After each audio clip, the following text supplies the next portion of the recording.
আসসালামু আলাইকুম। এটা হচ্ছে একটা পিটি, যাকে বলা হয় পটেনশিয়াল ট্রান্সফরমার। এটা মূলত উচ্চ ভোল্টেজকে কমিয়ে পরিমাণ মতো যে ভোল্টেজ, মানে এক কথাও বলতে গেলে যে উচ্চ ভোল্টেজকে নিম্ন ভোল্টেজে পরিণত করে। এটা আপনার 33 কেভিতে ব্যবহার হয়। 33,000 ভোল্টেজকে কমিয়ে 220 ভোল্টে পরিণত করে। এটা 33 কেভি সাবস্টেশনে ব্যবহার হয়।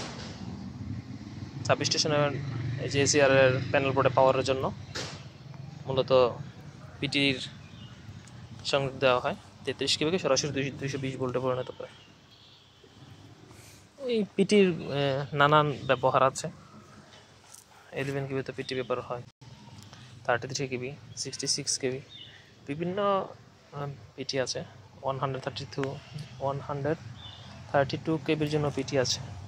মূলত এর ভিতরে পিটির ভিতরেই সব কিছু করা, ওই কোর কয়েলভাবেই তৈরি করা আছে। ওই অনুযায়ী আমি দেখাবো আজকে পিটির একটা ভাঙা পিটি আছে, এটা দেখাবো আপনাদের পরবর্তীতে।